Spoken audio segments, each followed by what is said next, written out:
how to gut a chicken.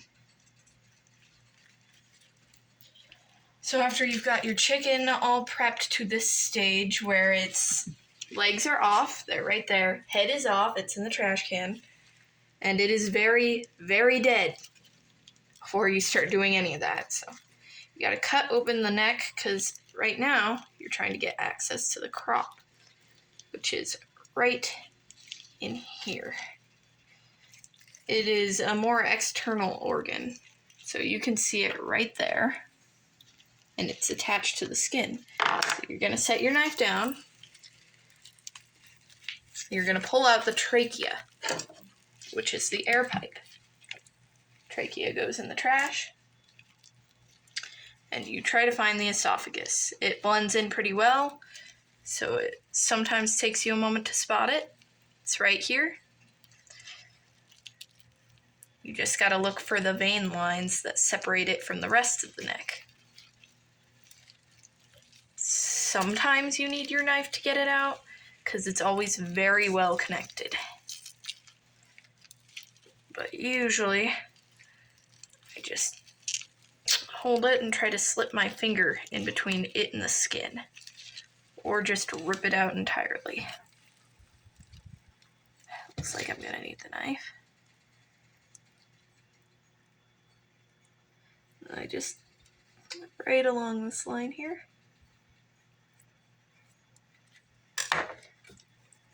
And that just makes an indent where I can easily pierce through if I can get a grip. Might not be able to get a grip. Yeesh. Okay, so here's the start of the esophagus. I'll just get that out and I'll pull it to separate.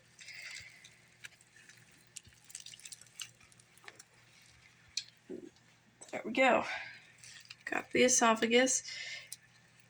And now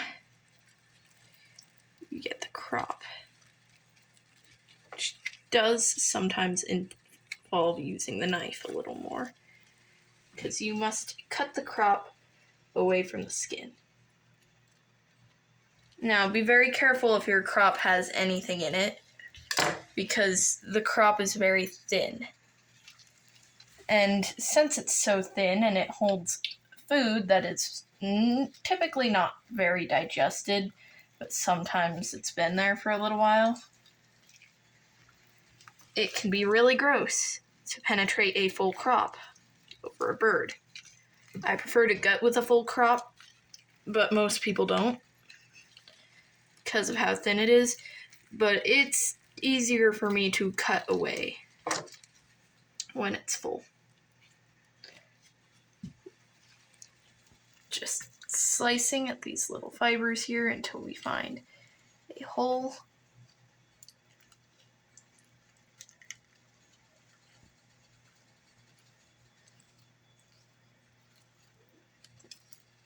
And I just like to use a typical fillet knife.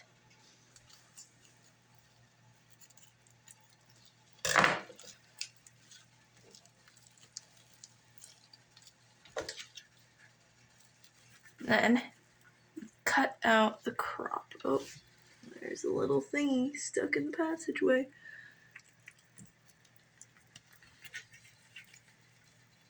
Cut the whole thing right out.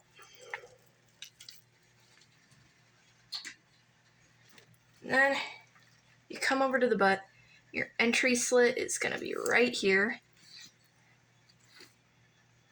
You gotta be careful not to hook those intestines. You can see them a little. Yeah, poop is a typical part of this. Bird might start pooping the moment you try to cut in. You just squeeze. Turn on the water, squeeze, and run it under the water. Since you're squeezing, the water can't get caught up in the rectum. Like, it likes to do that sometimes, and if it does get caught up in the rectum, it'll just make really watery poop. And that'll spray all over the carcass and be a pain to clean up. So once you start getting to this part, you make a slit and follow that bone all the way down the muscle to the spot where you can't really cut anymore, into the tail. Being very careful not to pierce the intestine, which is attached firmly to the side, you must cut it away. And it'll look like this. Lighting's not super great. Then you connect the two slits like that, and you get your first real glimpse into the cavity. Grosses some people out. And then you pinch again so you don't pierce the rectum. It's less firmly attached to the side. So you just slip the knife under the bone.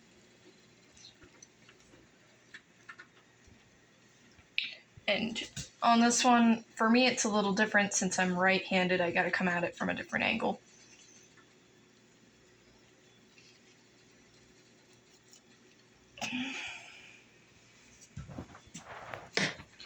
Still being very careful not to cut into those intestines because they do contain a lot of poop within them. You cut down to that spot on the tail, then you just swipe across right here at the base of the tail. You'll see this muscle right here. You may or may not hit the gland, depending on where in the tail you cut, but it's okay if you do. Don't do what I just did, because if you're not wearing protective gloves, then you will slice open your finger. Your knife should be very sharp so you don't have to struggle, because a dull knife is more dangerous than a sharp one. Now that you've got your cloaca rectum area completely separated, you just pull on it just a little bit. It might make some weird smells. It might start pooping. That is natural. You'll hear that noise. That means the rest are going to start coming out. And you're going to have to wash it well after this anyway, so if a little poop gets on the outside or on your gloves, it's alright. The skin has probably seen way worse days. It's getting poop on the muscle that you want to worry about, or in the cavity.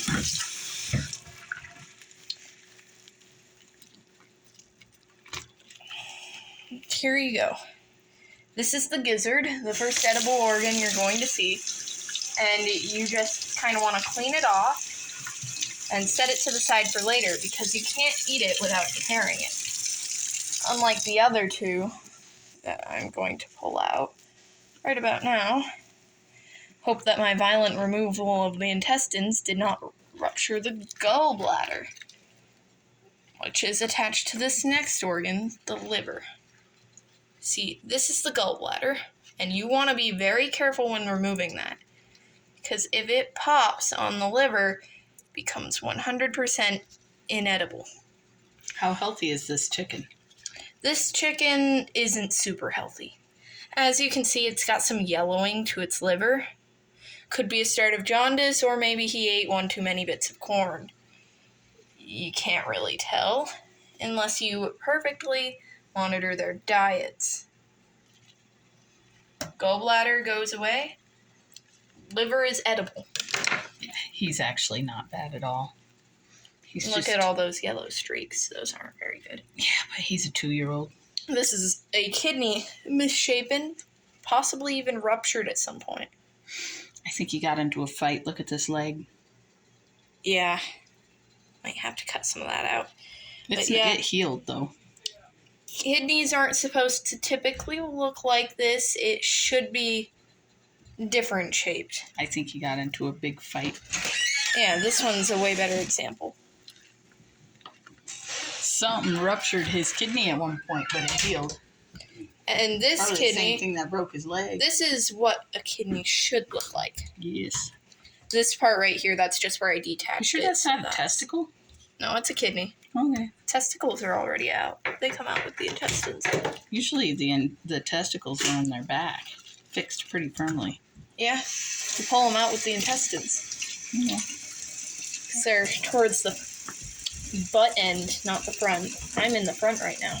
They're like they're rigged down. And goes all the way in the carcass, and you firmly grasp this end, the other connection end of the gizzard. Sometimes it's a pain to pull out, but you just want to tightly grip it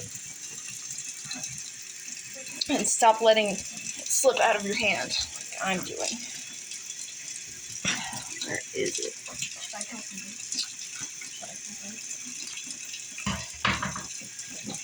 Okay, here's the heart.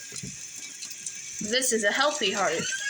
Look at how good sized it is. And look at that nice little layer of fat that protects it on the outside. That is the third edible organ. Technically, you can eat the kidneys. I don't like kidney. I don't really like liver or gizzard either, but other people do. Here is a lung. They don't have lungs. What do they have? Air sacs. There you go.